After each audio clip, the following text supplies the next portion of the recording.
Welcome to This Explainer. Today, we're going to demystify the somewhat complex and, let's be honest, often stressful relationship between global inflation and your mortgage.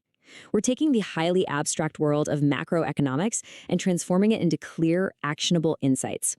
Whether you're paying off a loan right now, planning to buy a home soon, or you just want to understand the massive economic forces shaping our world, this analysis breaks down exactly what is happening behind the scenes.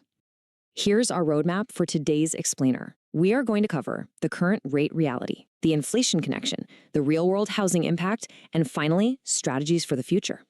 All right, let's dive right into Section 1, the current rate reality and exactly where the market stands in 2026.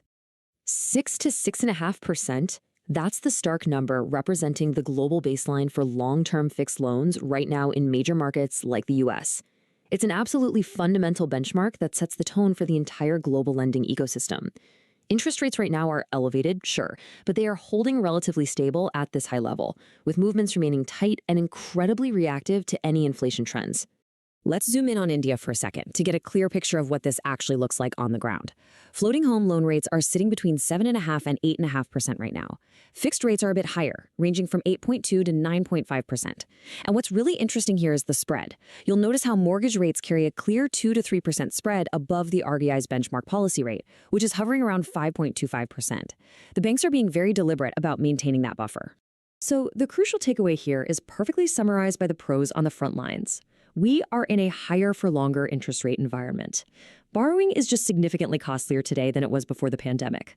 Lenders are keeping their pricing incredibly sensitive to bond yields and central bank outlooks, mostly because markets are seeing delayed rate cuts thanks to really persistent, sticky inflation. Moving on to Section 2, the inflation connection. Let's break down the mechanical relationship behind these rates. To really understand why rates are where they are, think of central bank policy like a giant economic thermostat. When the economy runs way too hot with rising prices, central bankers essentially turn up the interest rates to cool the whole thing down. For example, looking at recent 2026 data, where the CPI, the Consumer Price Index, rose to roughly 3.8%, those central banks were basically forced to reach for that dial to stabilize the system. And this triggers a brilliant, but sometimes painful, four-step mechanical domino effect. Step 1, a spike in inflation. Step 2, the central bank has to respond by hiking rates or delaying cuts, making funding more expensive for banks. Step 3, market transmission, meaning bond yields push upward. And finally, Step 4, the one you actually feel, your bank adjusts your mortgage rate upward. They have to do this to offset the inflation risk and protect their own real returns. Okay, let's look at Section 3, real-world housing impact. What does this macro rate jump actually mean for you? Here is the golden rule you need to remember. Inflation and mortgage rates move in the exact same direction. If inflation rises from 3% to 5%, your mortgage rates aren't staying put. No way. They might easily increase by 1 to 2% or even more. The banks are passing that inflation risk straight to the borrower. Let's put this into perspective with a standard 50 lakh rupee loan. Even a seemingly tiny 1% rate increase translates into significantly higher equated monthly installments.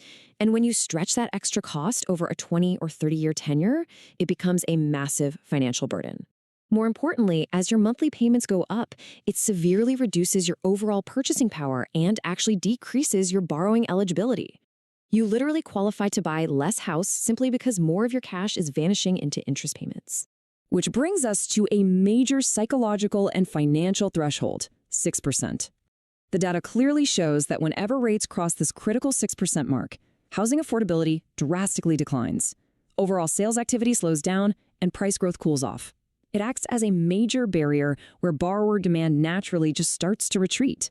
Because of this intense pressure on costs, borrower behavior is shifting incredibly fast right now, creating a fierce debate: floating rates versus fixed rates. Usually, floating rates are preferred when you expect rates to decline. You want to ride the wave down. But today, with high inflation and so much uncertainty, there's a massive surge in demand for fixed or hybrid rates. Borrowers are making a very strategic choice for stability, to lock their costs in, even if it means paying a slight premium upfront. And hey, lenders are reacting too. They're actively protecting themselves in this high-rate environment by aggressively tightening their lending standards. We're talking stricter credit assessments across the board, higher down payment requirements, and reduced loan-to-value ratios. Banks are charging higher spreads right now for risk premiums based on liquidity and economic uncertainty. The end result? Only the absolute strongest borrowers are getting the best rates, while riskier borrowers face some pretty steep premiums. Let's move to our final section, strategies for the future. How do we actually navigate this market, whether you're a borrower or a lender? Think of this as your choose-your-own-adventure strategy guide based on where inflation heads next. If inflation is high, rates stay high, and the strategy is to focus on fixed or hybrid loans. If inflation moderates and rates start to plateau, the smart move shifts toward refinancing and floating rates. And if inflation finally falls and rates decline, that's the green light for aggressive loan growth. It's all about aligning your financial playbook with the broader macroeconomic weather. Ultimately, for the mortgage professionals out there, you've really got to step up your advisory game. It's not just about processing loans anymore. It's about educating clients on rate cycles and guiding them towards stability. Lenders need to enhance their product mix with hybrid and fixed options, adopt dynamic pricing based on credit risk, and really leverage rate locks to protect clients during these highly volatile periods. As we wrap up this explainer, I want to leave you with one absolutely crucial question to help you evaluate your own financial setup in this higher for longer era. With rates reacting to every single inflation ripple, is your mortgage built for stability or vulnerability? Understanding this global nexus is absolutely your best defense. Take a hard look at your loans, chat with your financial advisor, and make sure your strategy matches the reality of the market. Thanks so much for joining me today, and keep learning.